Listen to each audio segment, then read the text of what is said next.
Bienvenidos a Pregúntale al Especialista, este espacio de radio y televisión de Guerrero que, como usted ya sabe, está enfocado a promover y a difundir en materia de salud todos los avances tecnológicos, también los programas que se estén empleando para poder atender las diferentes enfermedades o padecimientos que como sociedad y como seres humanos, pues de pronto somos propensos o tenemos esta posibilidad de caer o de incurrir en alguna de estas enfermedades. Por eso aquí los consejos, las recomendaciones siempre de nuestros especialistas invitados para poder atender e invitar a la prevención, que ese es la principal o el principal objetivo de este programa. Soy Rodrigo Ferrusca. El día de hoy vamos a estar platicando acerca de dos enfermedades importantes en el ámbito de la ginecología. Estará con nosotros, usted ya lo conoce, ya nos ha acompañado, es el doctor Diego Moreno, ginecólogo oncólogo, con quien platicaremos del cáncer del cuello de cérvix o cervicouterino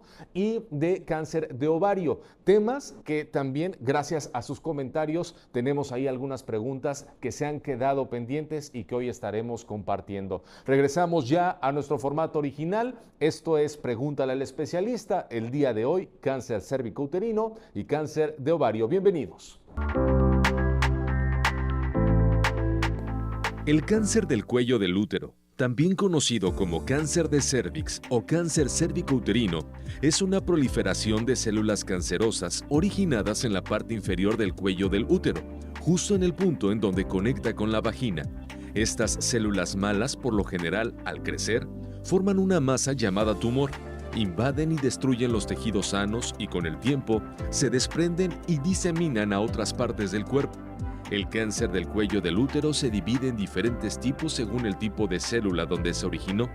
Se sabe que el virus del papiloma humano, un virus frecuente que se transmite por contacto sexual, es la causa de los principales tipos de cáncer del cuello del útero.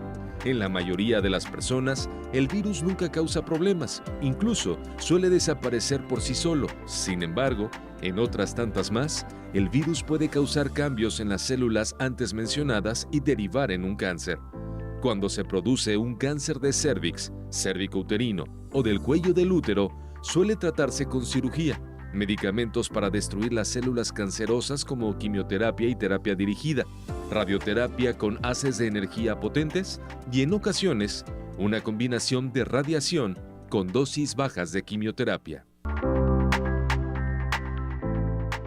Vamos a iniciar este programa precisamente, como usted ya lo escuchó y lo pudo ver, cáncer cervicouterino, cáncer de cuello de cérvix. Para eso está con nosotros el especialista, a quien le doy la más cordial bienvenida y agradecer una vez más, doctor, que está aquí con nosotros. Él es el doctor Diego Moreno, él es ginecólogo, oncólogo, con esta especialidad oncológica dentro del área ginecológica. Y pues para entender un poquito más, o al menos informarnos, ¿no? Que eso es lo importante, doctor. Decíamos, hay que prevenir muchas de estas enfermedades, eso es lo principal, prevenirlas, detectarlas a tiempo para poder dar un tratamiento que pueda, pues, darnos unos resultados positivos, vaya. Pero antes de eso, doctor, presentando, conociendo un poquito más acerca de su experiencia, platíquenos, háblenos de usted. Bienvenido, doctor. Gracias, Rodrigo, gracias por la invitación nuevamente. Muchas gracias por este espacio y que es muy importante para que todo el mundo esté enterado y sepa de esta enfermedad tan frecuente que muchas veces se pasa de largo en muchas consultas. Pues mira, ginecología oncológica, ya habíamos hablado la vez pasada, es una rama, una subespecialidad de ginecología en la cual nos enfocamos a los tumores ginecológicos, al cáncer en la mujer, cáncer de mama y todo lo que se deriva de ellos, todo el diagnóstico, la prevención, tratamiento y todo el seguimiento de esta enfermedad. Y lo que respecta al cáncer del cuello del útero o el cérvix, es el tumor, de hecho, es el cáncer más frecuente ginecológico. Este es causado generalmente por el virus del VPH, que cabe mencionar que la enfermedad o la infección por VPH es la infección de transmisión sexual más frecuente en todo el mundo. Entonces, cerca del 90-95% de todos los seres humanos vamos a tener o tenemos infección por virus del VPH. Entonces, esta enfermedad o esta infección es necesaria para que el cáncer de cérvix o el cáncer del cuello de la matriz en su forma más frecuente se genere. Es bien importante tener la infección para generar esta enfermedad. Platicábamos, o bueno, escuchábamos que este virus, y es algo que me llamaba la atención, ahorita usted lo recalca, todos en algún momento, ¿no? En el transcurso de la vida, obviamente hablando ya de cuando inicia o se tiene una vida sexual activa, se puede tener contacto con este virus. No siempre va a tener efectos o no siempre va a tener repercusiones, pero sí es importante ser conscientes de ello, sobre todo cuando hablamos de prevención, ¿no? Cuando se dice hay que tener una vida sexual activa responsable. Sí, claro. Los serotipos o los tipos de VPH hay muchos, hay más de 200 tipos, y en algún punto al inicio, cuando iniciemos la vida sexual, vamos a tener alguno de estos serotipos. Lo que hay que tener en cuenta es que los tipos, hay 4 muy específicos, o de los 4 que tenemos que estar más al pendiente. 2 son los que van a causar cáncer de cervix, y 2 son los que van a causar las famosas verrugas o las lesiones que podemos encontrar en genitales de hombres y de mujeres. Bien. Hay más serotipos, pero principalmente son esos 4. Entonces, 2 de ellos, 16 y 18, van a ser los más oncogénicos, que van a ser los causantes o van a estar presentes en más o menos el 90-95 de todos los cánceres de cervix. Por eso te digo que es bien necesario esta infección para poder desarrollar la enfermedad. O sea, no hay, digamos que no hay forma de, o podría haber alguna, no sé, alguna variable de que llegue a un cáncer de cuello de cervix sin el virus del papiloma. Sí, claro. Sí se puede, Del 100% de todos los cánceres de cervix, vamos a ver de dónde se originó, justamente como veíamos. El mayor porcentaje, el 80%, se genera en la parte de afuera del cervix. Esta es donde está presente el VPH. Yeah. Un 10-15% está formado por las células que están dentro del canal del cuello de la matriz, que va ya hacia arriba, hacia la parte de adentro del endometrio. En esta región es donde se pueden originar los cánceres no relacionados con VPH. Estos son los llamados adenocarcinoma, no son los más frecuentes, son el 15-10% de estos tumores. Y estos pueden no relacionarse con VPH. Claro, esto va a llevar cierto beneficio o cierto mal pronóstico, dependiendo de la enfermedad, de cómo se presente y de cómo la encontremos. De acuerdo, y entonces ya de ahí nos deriva a los diferentes tipos de cáncer de cervix o de cuello del útero que se pueden atender o detectar. Ahora, hablamos en este caso sí de una prevención, hablamos de en el caso del virus del papiloma humano, la prevención es una vida sexual responsable. ¿Qué otros factores podrían ser de riesgo cuando no hablamos del VPH? ¿Qué otro factor existe para generar o caer en un cáncer de cuello de útero? Hay muchos factores, de los principales, bueno, hay muchos estudios en donde el estado nutricional va a alterar mucho, y también se ve algo afectado por el VPH, pero el estado nutricio, pacientes desnutridas también pueden llegar a tener mayor prevalencia de cáncer de cervix. El tabaquismo es algo muy importante, es el gran formador de tumores del mundo, entonces el tabaquismo también puede llegar a causarlo. Antiguamente había hormonas que podían causarlo, ahora ya no se ocupan. Los principales creo que podemos caer en infección, nutrición y tabaquismo, que son los principales factores de riesgo para poder tener un cáncer de cervix. Y dentro de estos factores también cae la no prevención, la no atención médica. El no haber realizado un Papá Nicolau en algún momento de la vida también forma parte de estos factores de riesgo de los cuales no se investiga a la mujer y pueden desarrollar un cáncer, y no se tiene esa pesquisa, no se tiene esa captura de esas pacientes que ya lo tienen. De acuerdo. Cuando hablamos de estos factores de riesgo, pues lo primero que se nos viene a la mente pues son personas ya en una edad adulta, pero se ha detectado casos de cáncer del cuello de cervix en menores de edad o en edad temprana. Claro, sí. De hecho, hay varios estudios en México, en la Ciudad de México, en el Instituto Nacional de Cancerología y en otros lugares, acerca de el diagnóstico de cáncer de cervix en pacientes menores a 35 años. Uno de los factores más importantes, como te decía, es el estado nutricio. Entonces, en pacientes desnutridas con bajo nivel socioeconómico, que esto conlleva a nutrición y atención médica no tan adecuada a lo que deberían de tener.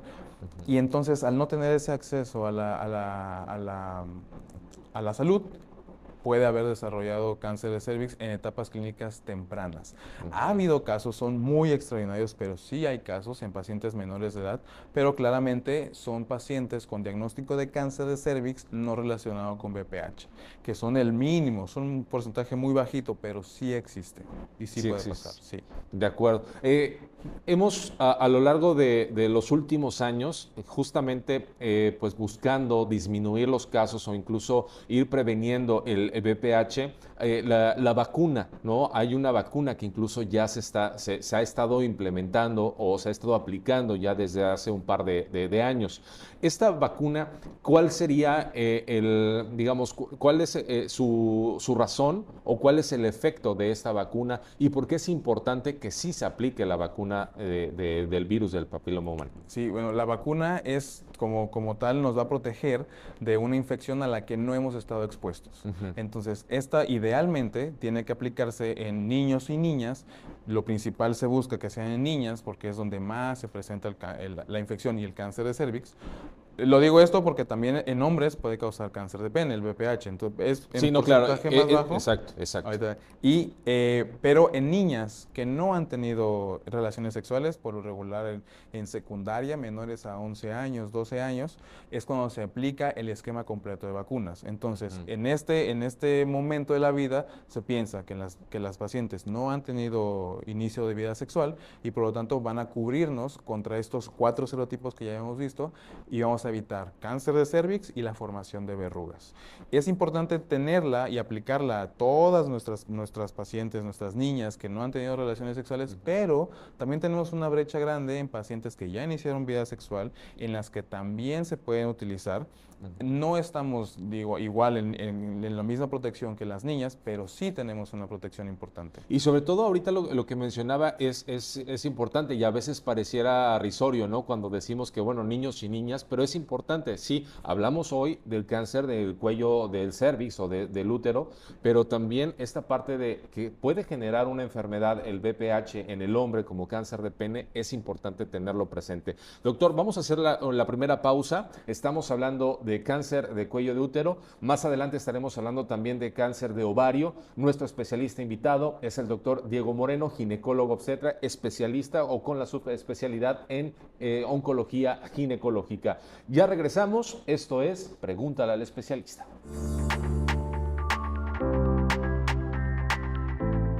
Gracias por continuar con nosotros. Esto es Pregúntale al especialista. El día de hoy nuestro invitado es el doctor Diego Moreno, ginecólogo oncólogo, con quien hemos estado platicando, doctor, en esta primera etapa del programa acerca del cáncer de cuello de útero o el cáncer cervicouterino. Nos íbamos a la pausa con la importancia de la vacuna contra el virus del papiloma humano, que es uno de los factores pues que más relacionados están con el origen del cáncer del cuello del útero, y por eso es importante. Pero mencionábamos algo también, esta vacuna para niños, para niñas, y de los niños me viene a la mente el hecho de que hay muchas enfermedades que como hombres somos, digamos, portadores, pero que a veces no se desarrollan en uno como hombre, pero sí repercuten en la mujer. ¿Este es el caso también? O sea, ¿este es uno de esos casos? Sí, es el caso, yo creo que de los casos más comunes y más claros, porque en la mujer pues tenemos la infección de BPH causante del cáncer, pero tenemos lo mejor para detectarlo, que es el Papá Nicolau. Es una prueba sencilla, barata, reproducible y nos puede ayudar a hacer el diagnóstico temprano. Y en el hombre pues no tenemos ninguna detección o algo tan barato, reproducible, que podemos hacer a todos los hombres en los que podemos encontrar esta enfermedad. Esto se va a presentar, o sea, la enfermedad en el hombre por VPH, pues cuando hay alguna lesión o cuando hay alguna alteración urológica en el hombre.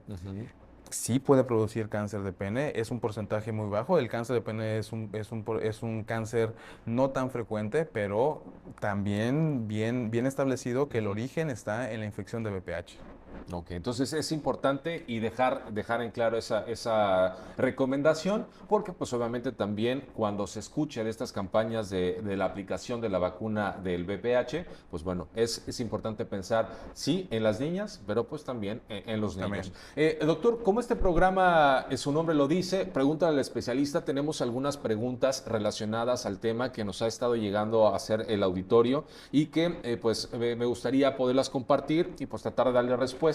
Obviamente dejando en claro que este espacio es informativo. Si usted tiene alguna duda en particular o en especial, hay que acudir con el especialista. Más adelante nos va a compartir sus datos para poder hacer alguna cita y poder contactar al doctor Diego Moreno.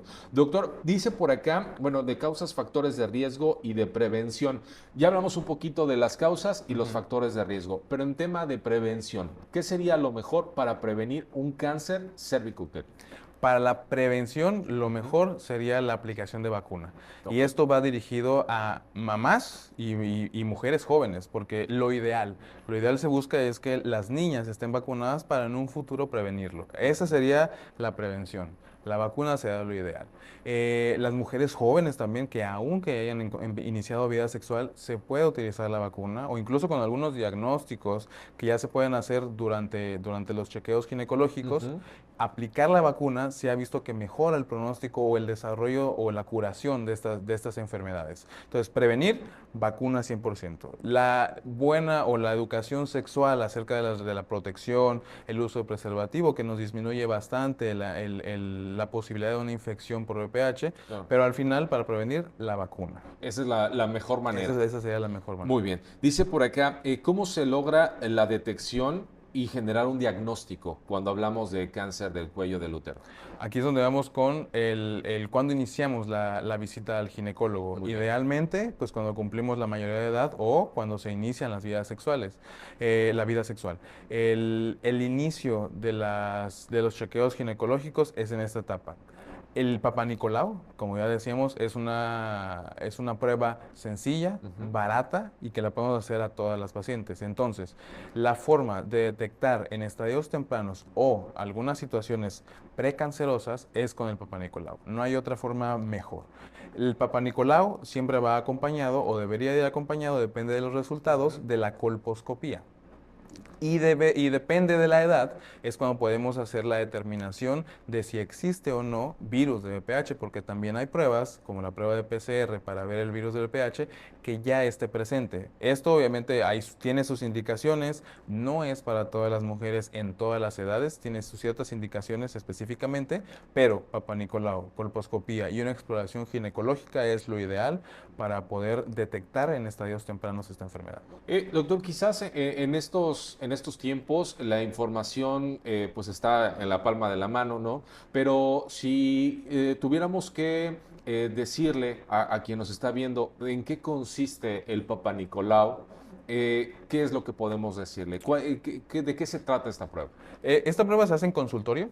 Es con el ginecólogo, se inicia en la sala de exploración, la paciente en posición ginecológica, que es una posición pues sí incómoda, pero es muy necesaria, es como podemos revisar perfectamente el cuello de la matriz.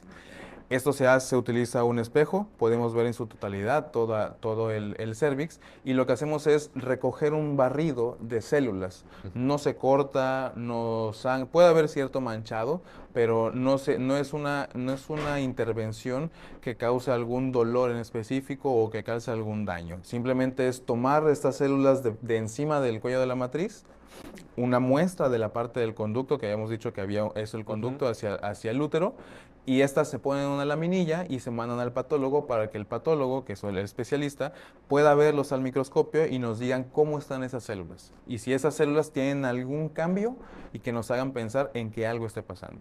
Ahora, ¿esta prueba cuándo se debe de hacer? Decíamos sí, cuando hay una vida sexual activa, pero me refiero, ¿en qué momento la mujer dice, bueno, estoy en un día factible para poder Sí. hacer esta prueba? Ya dijimos, inicio de vida sexual y lo mejor es cuando ya no haya sangrado de la menstruación. Esto es porque al haber sangrado de menstruación, las células que están arriba en el útero bajan al cuello de la matriz y puede haber alguna mala interpretación de estas células. Ok. También las células van a estar alteradas estando en el ciclo menstrual, entonces que no estén sangrando y que puedan ir a la revisión. Se toma la muestra y se envía.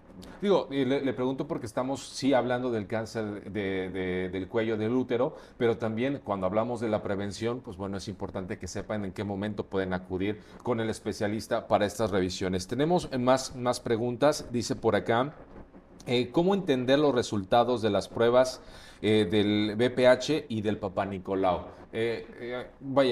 Tratando de entender la pregunta, me imagino se hace la prueba, hay resultados, ¿cómo se entienden, cómo se interpretan, Sí. cómo se lee? Lo que nos va a dar el resultado del Papá Nicolau es cómo se ven esas células que te digo que habíamos tomado de enzima. Ok. Estas células van a estar, si tienen infección por VPH, el virus va a causar alteraciones en las células que el patólogo los va a ver. Ujú. Y el patólogo nos va a decir, se ven de tal forma. Se dividen en dos, lesiones de bajo grado y lesiones de alto grado. Lesiones de bajo grado son cuando las células ya están alteradas, ya hay cambios producto de la infección de VPH, pero que todavía son tempranos, que la célula se ve distinta, pero todavía se ve parecida a como debería de verse. Ok. Y las lesiones de alto grado son cuando la célula ya definitivamente no se ve parecido a la célula normal, ya hay cambios más significativos en la célula y ya nos habla de que ya el virus hizo cambio en las células. Ok. Y esto, como te digo, son células por decirlo de alguna forma, de arriba, de solamente las que están descamándose, los que están soltándose. Ujú. Aquí ya hay que hacer más estudios y donde podemos realizar una biopsia para conocer cómo están realmente todas las células ya de abajo. Por eso es importante cómo se ven las células. Y estos cambios en la célula nos hablan de que hay una infección por VPH. Se puede hacer una determinación para saber qué tipo de VPH, sí se puede, pero esto inicialmente siempre es en pacientes mayores a 30 años. Porque Ok. ya platicaremos, pero en pacientes menores de 30 años, lo esperado o lo más frecuente es que no tengan estos virus de alto riesgo. Claro. O que los puedan tener, pero al ser una paciente joven con un buen estado inmunológico, estas lesiones van a mejorar y pueden llegar hasta quitarse. Muy bien. Dice por acá, dice, ¿cuál es el pronóstico y la tasa de supervivencia cuando hablamos de cáncer de cervix? Digamos, se detecta versus, pues hay un buen resultado, ¿no? Sí. Cuando ya tenemos un diagnóstico de cáncer de cervix, dependemos bastante de en qué etapa está. Ok. Esto nos va a dar totalmente el pronóstico de la enfermedad. ¿Qué es lo mejor, lo ideal en pacientes en donde el cáncer de cervix solamente está en una parte del cuello y no ha infiltrado, que se llama un cáncer de cervix in situ? Eso puede ser dependiendo de la edad, pero tiene un excelente pronóstico. Hablamos de una sobrevida a 5 años de alrededor de 95%. Nunca hablamos de un 100%, pero un 95% es muy, muy, muy bueno. Claro. Tampoco hablamos de un término de curación, pero en algo muy, muy cercano también. Esto en pacientes in situ, te digo. Y cuando ya están en donde ya infiltró, pero sigue siendo una enfermedad temprana, también es muy buena. Podemos tener una sobrevida hasta un 80% a los 5 años en pacientes en las que la etapa clínica fue tan temprana que nos deje operar a la paciente. Muy bien. Y que con la cirugía sea suficiente para tratar a la paciente. Y ahorita que toca el tema de la cirugía, tratamiento, ¿hay tratamiento para este tipo de cáncer? Sí, claro. El tratamiento de las etapas clínicas tempranas del cáncer de cervix es quirúrgico. Dependiendo de la edad, si queremos bebés, si ya tuvimos bebés, a lo mejor pueden ser jóvenes, pero ya están con los bebés que querían, pues se puede hacer una cirugía, que es una histerectomía, quitar todo el útero completo. También dependemos mucho de la edad para saber qué es lo que le vamos a hacer. De los menos invasivos sería un cono cervical, que es quitar un pedazo de cervix y llevarnos completamente la lesión y dejar todo intacto. Okay. Eso sería el primer tratamiento en pacientes jóvenes que quieren tener bebés todavía y que nos da un muy buen pronóstico oncológico. O en pacientes que ya no tienen la edad para tener bebés o que ya tuvieron los que querían, se pueda quitar el útero. Muy bien.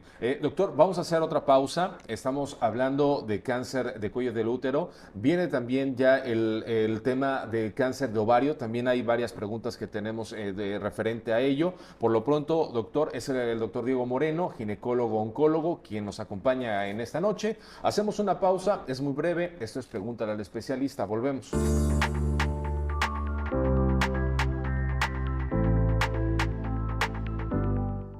Aunque las tasas de supervivencia de personas diagnosticadas con algún tipo de cáncer han aumentado significativamente en las últimas décadas gracias a los avances de la tecnología, los médicos aún enfrentan un gran desafío: saber cuándo el tumor podría resistirse al tratamiento de quimioterapia. Científicos de la Facultad de Medicina de la Universidad de California en San Diego han desarrollado un modelo de algoritmo de aprendizaje automático de inteligencia artificial que puede facilitar esta predicción. De acuerdo con el artículo publicado en la revista Cancer Discovery, el nuevo algoritmo pudo identificar con precisión tumores que eran susceptibles a la terapia, lo que se asoció con mejores resultados para los pacientes. Además, reconoció eficazmente los tumores que probablemente resistirían el tratamiento y gran parte de la maquinaria molecular subyacente que impulsa su resistencia. Aunque los científicos reconocen que la composición genética de un tumor influye en gran medida en su respuesta específica a los medicamentos, aseguran que con este nuevo algoritmo se supera esta barrera al explorar cómo numerosas mutaciones genéticas influyen colectivamente en la reacción de un tumor a los fármacos que impiden la replicación del ADN. Más allá de pronosticar las respuestas al tratamiento, el modelo ayudó a arrojar luz sobre su proceso de toma de decisiones al identificar los conjuntos de proteínas que impulsan la resistencia al tratamiento en el cáncer de cuello uterino. Se tiene la esperanza de que esta inteligencia artificial tendrá amplias aplicaciones, no solo para mejorar el tratamiento actual contra el cáncer, sino también para ser pionero en otros nuevos modelos. Gracias por continuar con nosotros aquí en Pregúntale al Especialista. El día de hoy estamos abordando los temas cáncer de cuello de útero o cáncer de cervix, o conocido también como cérvico-uterino, y cáncer de ovario. Y para esos temas está con nosotros el especialista Diego Moreno. Él es ginecólogo-oncólogo, quien, pues bueno, hemos estado platicando, doctor, a lo largo de esta primera parte del programa. Para quienes nos están sintonizando en este momento, hemos platicado de el tratamiento, el diagnóstico, ¿no? Cuáles son los factores de riesgo para generar o que nos llevan al cáncer de cuello del útero. Y antes de entrar también con el tema del cáncer de ovario, escuchábamos acerca, antes de la pausa, esto de la inteligencia artificial que se ha estado aplicando últimamente, pues en todos los ámbitos, y pues bueno, el de la salud no es la excepción. ¿Cómo ve de manera particular estos avances tecnológicos, la inteligencia artificial hoy en día? ¿Cuál es su percepción en materia de salud y en el área de la ginecología? Desde siempre y desde hace muchos años se está buscando, o se sabe más bien, que el origen y la respuesta a los tratamientos de muchos tumores, y no es que todos los cánceres, tienen su origen genético. Entonces, esta necesidad de encontrar una respuesta en los genes es muy importante. Entonces, hay muchos medicamentos que utilizan estas dianas de genética para poder atacar. Entonces, si una inteligencia artificial podría buscar una respuesta o una solución a estas alteraciones genéticas, pues sería de muy buena ayuda. Claro. Claro que está en desarrollo, va a seguir en desarrollo y seguramente un punto va a llegar, así como ahorita tenemos mucha terapia que antes pues se hubiera pensado imposible. Seguramente va a llegar un punto en el que vamos a tener una muestra, analizar genéticamente y la inteligencia nos va a decir le toca esto o le toca eso, va a ser un pronóstico tal. Es lo que se está apostando. De hecho, hay muchos cambios ya en el tratamiento con cáncer de endometrio, por ejemplo, que se habla acerca de genética y que seguramente alguna inteligencia artificial nos va a ayudar a poder saber a quién va a ir dirigida cada terapia. Digo, al final muchos todavía se mantienen escépticos, ¿no? Cuando hablamos de inteligencia artificial, pero es importante saber pues hacia dónde va, hacia dónde nos dicta, ¿no? el camino, y estas ayudas que siempre son recomendable o es recomendable tomarlas como herramientas Sí. y no como razones o como verdades absolutas, ¿no? Claro, sí. Doctor, vamos a platicar de cáncer de ovario. Es otro de los temas que tenemos que pues ha causado muchas dudas, muchas preguntas. Sobre todo, pues a lo mejor es algo que no sé qué, y usted nos va a decir, no sé qué tan común sea, pero creo yo, no se habla demasiado de este tema, del cáncer de ovario, y que seguramente es importante. ¿Cómo entendemos el cáncer de ovario, doctor? Fíjate, ya hablábamos del cáncer de cervix, que es el más frecuente. Si vamos de arriba hacia abajo, el más frecuente es el cáncer de cervix.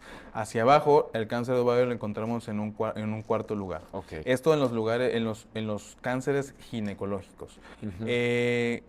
Tal vez esta poca información, esta poca ayuda que tenemos de muchos lados acerca del cáncer de ovario tenga un poco que ver con que es el de peor pronóstico. El cáncer de ovario es el más letal de los cánceres ginecológicos. Si hablamos de porcentajes, las pacientes que van a tener un cáncer de ovario, el 85% de ellas, al ser tratadas en etapas clínicas tempranas, en los primeros 5 años van a recaer. O sea, casi todas, el 80% de ellas van a recaer en los primeros 5 años, así hayan sido tratadas de adecuada forma, recibido la terapia adyuvante o la quimioterapia que hayan necesitado, van a recaer. Entonces, estas pacientes tienen un pronóstico no tan bueno como el que podían tener las pacientes de cáncer de cervix. Creo que va un poquito por ahí, por el cual no es como tan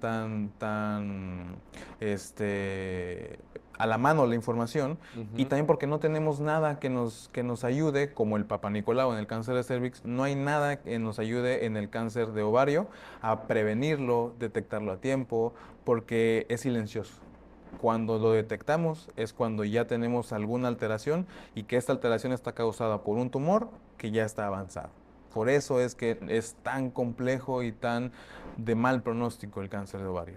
Y en esta cuestión, ¿por qué será o a qué se podría relacionar este alto porcentaje pues de recurrencia y pues de digamos que pues un mal destino, ¿no? Un mal final? Esto es por cómo se disemina. O sea, porque el tumor va a crecer en el ovario. Lo más común, digo, de todas las estirpes, de todos los tipos de cáncer de ovario, los más comunes son los que crecen o se originan en la parte superficial del ovario. Entonces el ovario está dentro de la cavidad abdominal, donde hay intestinos, otros órganos pélvicos, otros órganos abdominales y sobre todo el líquido que los recubre en todos ellos. Entonces el tumor o las células empiezan a crecer y de alguna forma u otra se liberan células. Entonces estas células viajan en todo el recorrido que hace el líquido abdominal, y este líquido pues las va dejando y las va implantando en todo el abdomen.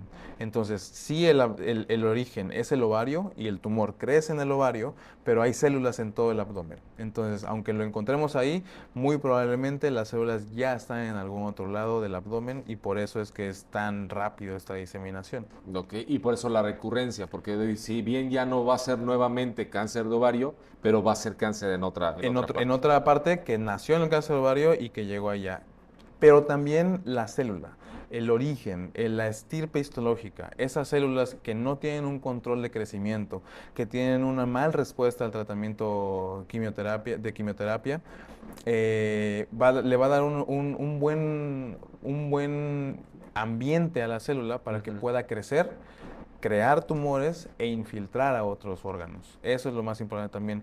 La forma de diseminación y el origen de la célula, que es una célula que no es compatible con la vida, que tiene alteraciones genéticas que hacen que se reproduzca muy rápidamente. Obviamente cada cáncer tiene su tratamiento, tiene su modo, ¿no? de origen y de cómo se desarrolla. Si pudiéramos comparar el cáncer de ovario con algún otro tipo de cáncer, ¿en cuál se encontrarían de acuerdo a sus características? Yo creo que el cáncer de ovario, digo, dentro de todo esto malo, que las células se reproducen mucho y muy rápido, Paradójicamente eso es bueno para la quimioterapia, porque cuando una célula se reproduce así de mal, así de rápido y así de formadora de tumores, es sensible a la quimioterapia. Entonces, esa dualidad nos ayuda en el tratamiento de la quimioterapia. Y tiene cierto parecido o cierta relación, digo, no es igual como decías, pero se puede parecer a los cánceres que se originan en los embarazos, que son los coriocarcinomas. El coriocarcinoma es un tumor que se origina dentro de estas células que inician en el embarazo, pero que también se reproducen muy, muy, muy rápido. Entonces, estos son muy susceptibles a la quimioterapia. Si queremos compararlo, más o menos sería así, que responden bien a la quimioterapia. ¿Te parece? Y digo, es que pensando, o ahorita que escucho lo que nos comparte, pues bueno, si en algún momento analizamos que en el ovario es donde se genera o donde se va a formar la vida, pues así de importante es en el sistema de la mujer, ¿no? Sí. Y por eso es que a lo mejor esa complejidad a la hora de hablar de una enfermedad o del cáncer de ovario. Nos comentaba, doctor, que desafortunadamente es un tipo de cáncer que se detecta ya en estadios avanzados. Sí. Porque no es fácil el poder detectar. Si pudiéramos a lo mejor tener algún indicio de que algo no está bien en la cuestión del ovario, del cáncer de ovario, hablando de ello, ¿qué sería? ¿Cómo podríamos saber que hay que llevar a la pareja, que hay que ir como mujer a visitar al especialista? Lo más frecuente, como te decía, es que formen tumores y va a formar tumores sólidos grandes. Esto lo que va a hacer tal cual, cuando va creciendo el tumor, va a comprimir. Entonces, comprime intestino por atrás y comprime vejiga por delante. Okay. Entonces, muchas alteraciones urinarias que van mucho al baño, mucho a orinar, infecciones urinarias tal vez también, que no pueden retener la orina tan fácilmente, estreñimiento o diarrea en su caso, distensión abdominal, que el abdomen también se infle de alguna forma o se llene de líquido, o la paciente siente que tiene mucho gas, también pueden ser algunos indicios que nos pueden hablar de que ya hay algo que lo está causando. Okay. Digo, ahorita, por ejemplo, que mencionaba estos indicios, pues muchas veces podrían estar también relacionados, no sé, por ejemplo, de colitis, ¿no? Claro, sí, Cosas que a sí. lo mejor pudieran parecer comunes, Sí. pero podrían ser más complicadas. ¿En qué momento se pasa de digamos, no sé, una idea de sufrir de colitis nerviosa a de pronto, híjole, es un problema de ovario? ¿En qué momento, doctor? Fíjate que es bien importante eso porque justo se confunde o piensas, no, es un gas, es la comida de ayer, me pasa muy seguido. Digo, es cierto que la mujer tiene muchas de esas alteraciones por temas hormonales en cuestión a colon irritable, distensión abdominal y dice, no, a mí me pasa, yo soy así, me pasa con la comida, estoy estresada, estoy tomando una pastilla, es lo que tengo. ¿Cuándo pensar que hay que ir? Cuando no se quita. O sea, definitivamente hay que ir a que te revisen. La automedicación en este caso específico es algo muy en contra de la enfermedad, porque tú te tomas pastillas y seguro se te va a quitar, seguro va a pasar el dolor, seguro va a pasar la diarrea, seguro va a pasar el estreñimiento, pero va a regresar. Entonces, yo creo que esto ya es el tiempo y justamente dejamos que pase el tiempo, te automedicas, se van quitando los síntomas, te deja estar tranquilo, pero ahí sigue, ahí sigue. Entonces, ¿cuándo sería buena idea? Pues cuando tienes la molestia, me estoy distendiendo, no es normal, a lo mejor comí, pero ya sigo distendido, sigo con la colitis, pues hay que ir a ver qué pasa, porque seguramente hay que descartar que no haya nada.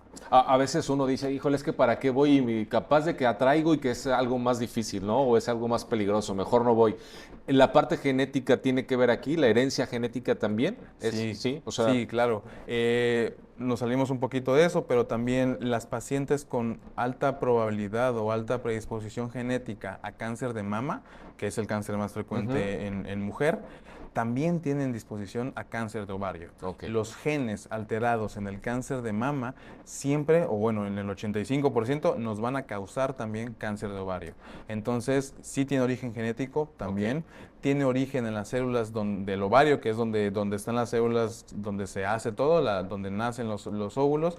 También tiene que ver con estas alteraciones genéticas que ya están ahí en el ovario y solamente basta algo en la célula para que se empiece a desarrollar y cause algún tumor. Es el doctor Diego Moreno, ginecólogo oncólogo. Estamos hablando de cáncer de ovario. Hacemos una pausa, doctor, es la última y regresamos ya para la recta final de este Pregúntale al especialista. Volvemos. El cáncer es una enfermedad en la cual las células anormales del cuerpo comienzan a multiplicarse sin control. El cáncer se identifica generalmente de acuerdo a la parte del cuerpo en que aparece primero, aunque posteriormente se propague a otras áreas. El cáncer de ovario, por ejemplo, es un grupo de enfermedades que se originan en los ovarios, glándulas reproductoras encontradas solo en las mujeres que producen los óvulos para la reproducción. Los óvulos se desplazan desde los ovarios, a través de las trompas de falopio y hacia el útero, donde el óvulo fertilizado se establece y se desarrolla un feto. Además, los ovarios son la fuente principal de las hormonas femeninas, el estrógeno y la progesterona. En el pasado, se creía que los cánceres de ovario comenzaban solamente en los ovarios, pero la evidencia reciente sugiere que muchos casos de cáncer ovárico en realidad pueden originarse en las células del extremo más distante de las trompas de falopio. Con frecuencia, el cáncer de ovario suele no ser detectado hasta que se extiende a la pelvis o el vientre. En esta etapa, este tipo de cáncer es más difícil de tratar y puede ser mortal. Por tal razón, conocer su cuerpo y poder identificar condiciones poco normales o anormales en usted es de suma importancia para la pronta detección. Si el cáncer de ovario se detecta en etapas tempranas, el tratamiento funciona mejor. Regresamos ya a Pregúntale al especialista, es la recta final. Cáncer de ovario es lo que estamos abordando en esta segunda parte del programa. Está con nosotros el especialista, ginecólogo, oncólogo, el doctor Diego Moreno. Doctor, escuchábamos y veíamos parte de la información. Decía si el tratamiento, o si en este caso el cáncer de ovario es detectado en etapas tempranas, el tratamiento funciona mejor, que es algo muy distinto a lo que escuchábamos en otros casos, ¿no? Que si se detecta a tiempo es mejor porque se puede eliminar. Aquí es tratarlo, porque ya lo mencionábamos, lo complicado que es este cáncer. Sí, es complejo. El pilar del tratamiento del cáncer de ovario es la cirugía. Hay que operar a la paciente, no hay de otra. Siempre la mira va a ser quitar la enfermedad. ¿Por qué? Porque de primera instancia, cuando no sabemos qué es, solo sabemos que hay un tumor. Entonces hay que ir por el tumor. Ya que tengamos el diagnóstico, hay que quitar todas esas células. Recordar que decía que se creaba el tumor y las células viajaban por todos lados. Entonces, lo primordial es quitar todos los focos o toda la que nosotros pensamos que pueda ser sospechoso. Y lo que ya sabemos que ahí se va a implantar. Entonces, lo que sabemos que va a tener cáncer o que podría tener cáncer, que le llamamos pues, células o cáncer oculto, va a estar presente en varios órganos en el abdomen. Hay que quitarle. Eso para empezar. Y sí, es cierto, en etapas tempranas sí va a ir mejor en el tratamiento, pero recordar, es de mal pronóstico. No quiere decir que les vaya mal, o sea, no quiere decir que sea ya un diagnóstico final, paliativo, pero sí, les va mejor. ¿Okay? Les va mejor, pueden tener más acceso a otras terapias y tener un periodo libre de esta enfermedad mucho mayor que en las pacientes que se detectó en etapas clínicas más avanzadas. Muy bien. Pues, doctor, tenemos algunas preguntas referente al tema que estamos abordando en este momento.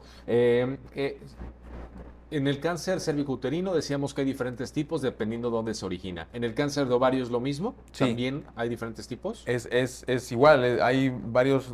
Se origina en el ovario, ya habíamos dicho, escuchamos en la cápsula. Recientemente se ha sabido que la gran mayoría o muchos de los cánceres que pensábamos que eran de ovario vienen de la salpinge o de la trompa de falopio.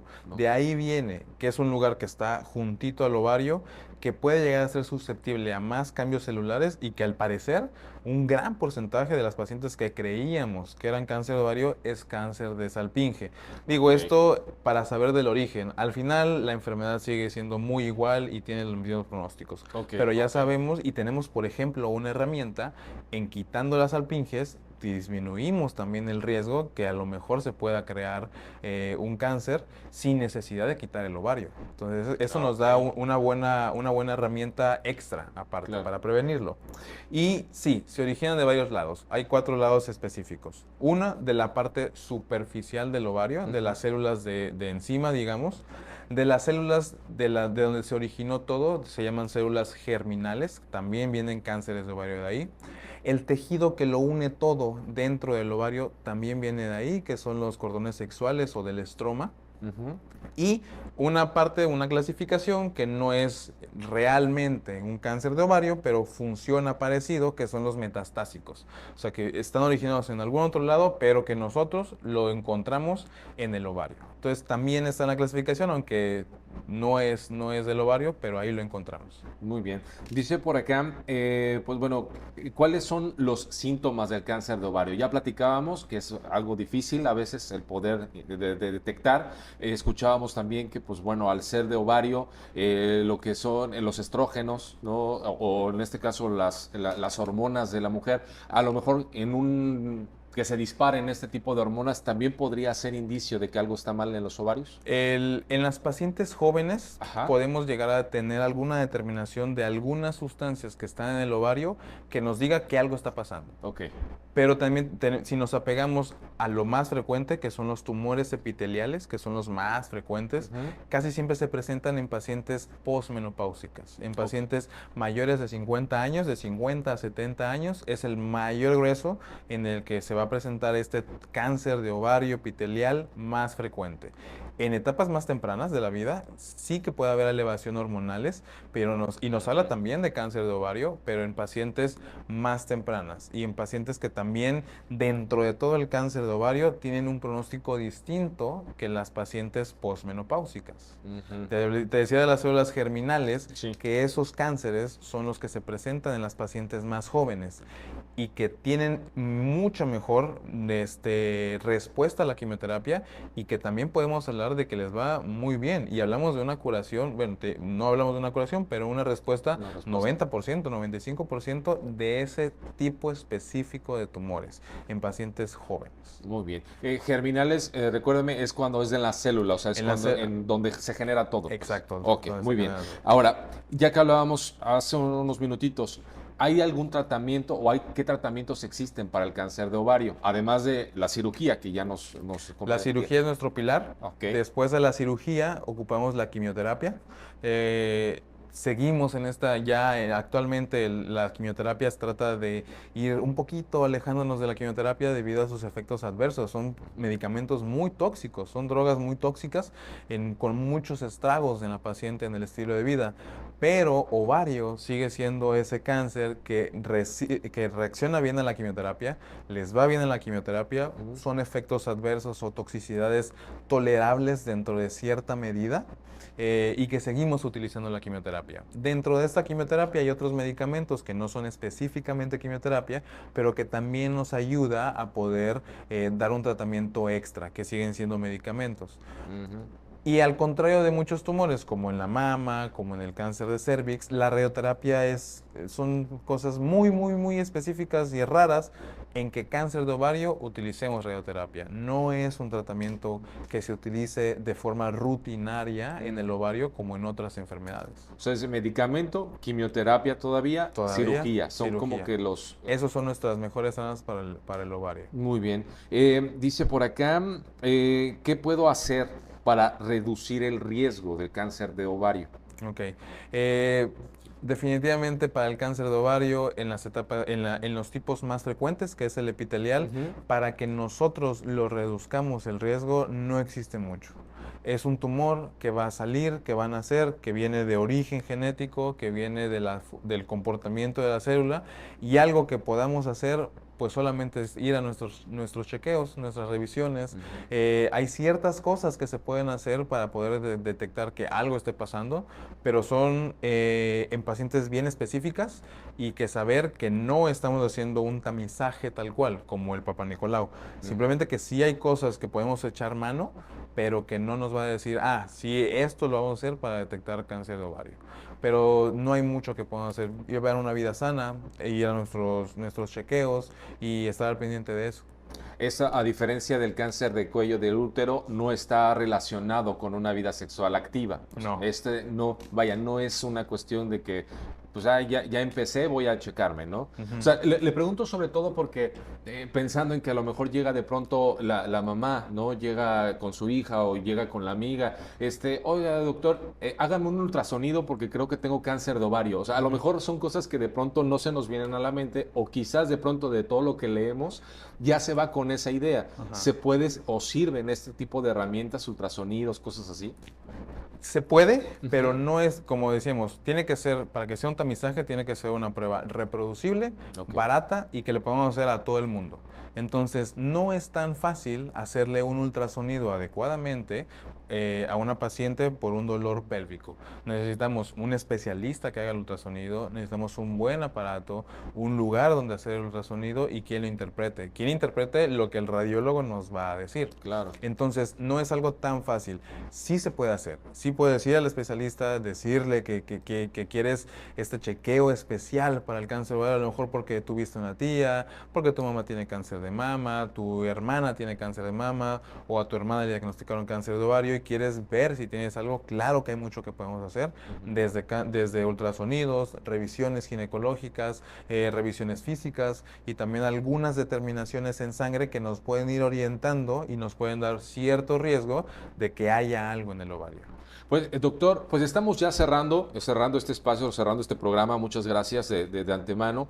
Y algo importante que mencionaba es indispensable que nos asesoremos con especialistas, con personas certificadas, con profesionales de la salud. Y para eso, pues siempre quiero pensar, hay 3 cosas que a lo mejor podrían ser como que indispensables. ¿Cuáles serían esos 3 recomendaciones que podríamos darle a la persona, a nuestros amigos televidentes, que busquen para saber qué es un especialista el que está frente a ellos?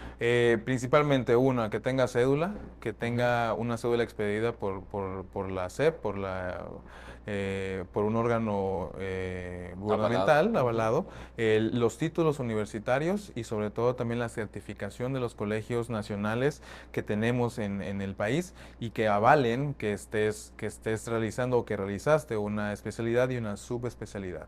Son los consejos, cada especialidad tiene sus consejos, cada especialidad tiene sus formas de evaluar y esto nos da un aval de que podemos dar un tratamiento efectivo, adecuado y que van a estar seguras en este tratamiento. Pues doctor, tenemos que irnos, pero no sin antes recordarle a la gente, invitarlos a que se acerquen, dónde podemos encontrarlo, cómo podemos contactarlo, alguna duda, alguna cita que quieran hacer nuestros televidentes. Claro. Por favor. Estamos en el consultorio en la Torre Médica Santa Lucía, en el 3er piso, consultorio 302.